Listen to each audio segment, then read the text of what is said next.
It was to see 3 of the prisoners at Santa Rita, Joan Baez, her mother, and Ira Sanpo, incarcerated there for 45 days for their non-violent sit-in at the Oakland Induction Center late last month, that a very distinguished visitor appeared on Sunday afternoon, January 14th, a day of heavy, low, grey clouds and scatterings of rain.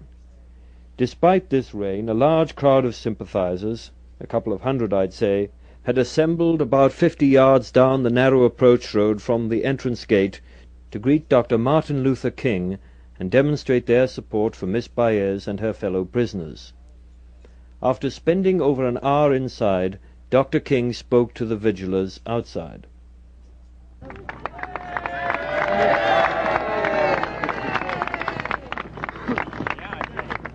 Let me say how happy I am to see each of you here today, and I want to commend you for your willingness to engage in this vigil and stand in the midst of this rather inclement weather to express your support for all of those who have been arrested as a result of their courageous actions resisting the tragic, unfair, and unjust draft system of our nation.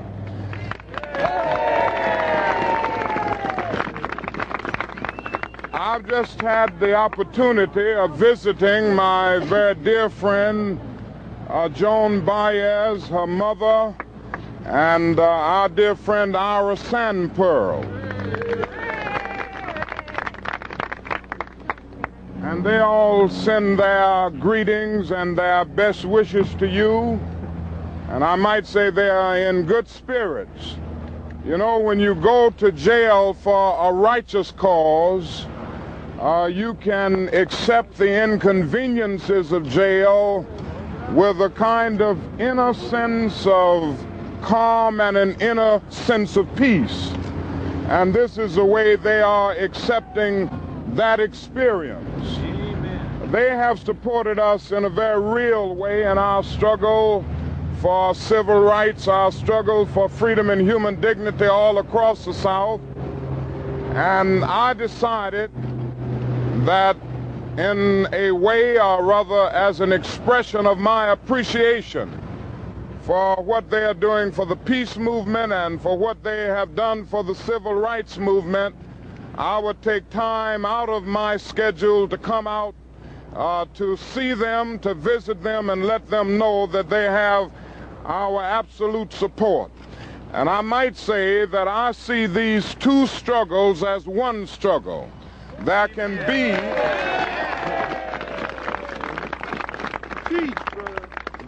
be no justice without peace, and there can be no peace without justice. People ask me from time to time, aren't you getting out of your field? Aren't you supposed to be working in civil rights? And they go on to say the 2 issues are not to be mixed. And my only answer is that I have been working too long and too hard now against segregated public accommodations to end up at this stage of my life segregating my moral concern.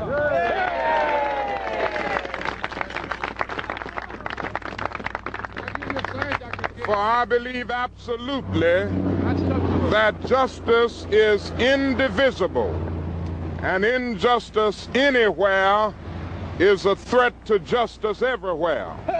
And I want to make it very clear that I'm going to continue with all of my might, with all of my energy, and with all of my action to oppose that abominable, evil, unjust war in Vietnam.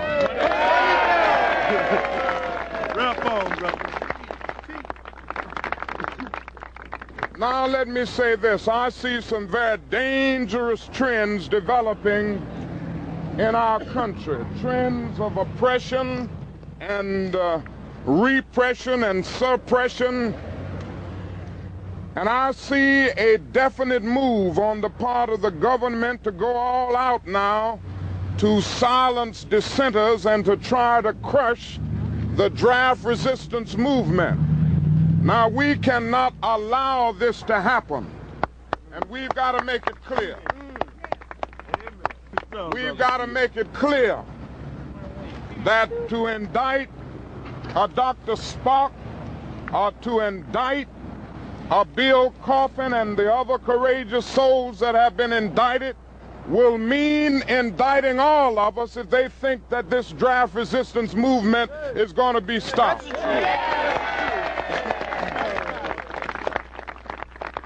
you go. Talk a little while. And let us continue to work passionately and unrelentingly to end this cruel and senseless war in Vietnam.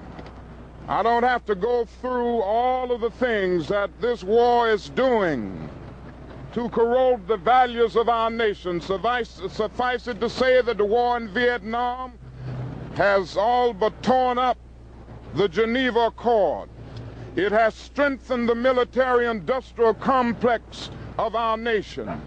It has exacerbated the tensions between continents and races.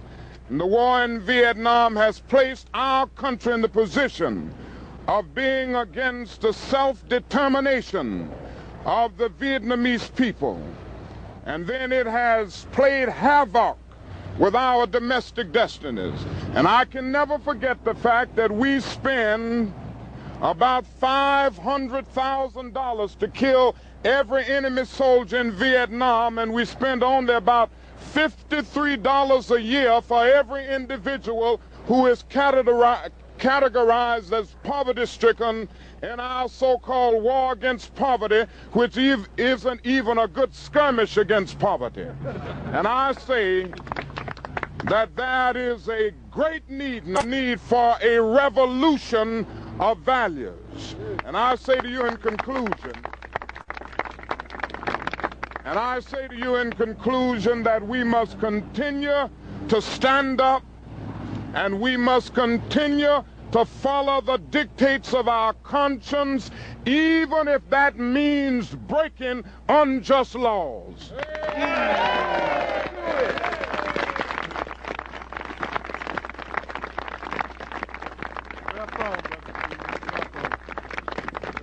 Henry David Thoreau said in his essay on civil disobedience that non-cooperation with evil is as much a moral obligation as is cooperation with good. And I do not plan to cooperate with evil at any point. Somebody said to me not too long ago, Dr. King, don't you think you're hurting your leadership by taking a stand against the war in Vietnam? Aren't people who once respected you going to lose respect for you? And aren't you hurting the budget of your organization? And I had to look at that person and say, I'm sorry, sir, you don't know me wrong by looking at the budget of the Southern Christian Leadership Conference or by taking a Gallup poll of the majority opinion. Ultimately, a genuine leader is not a searcher for consensus, but he's a molder of consensus. And on some positions, cowardice asks the question, is it safe? Expediency asks the question, is it politic? Vanity asks the question, is it popular? But conscience asks the question, is it right? And there comes a time when one must take a position that is neither safe, nor politic, nor popular, but he must do it because conscience tells him it is right. And that is where I stand today, and that is where I hope you will continue to stand, so that we can speed up the day when justice will roll down like waters all over the world, and righteousness like a mighty stream. And we will speed up the day when men will beat their swords into plowshares and their spears into pruning hooks, and nations will not rise up against nations, neither will they study war anymore. And I close by saying, as we sing it in the old Negro spiritual, I ain't gonna study war no more. Could you tell us about your visit with Miss Baez? King for president.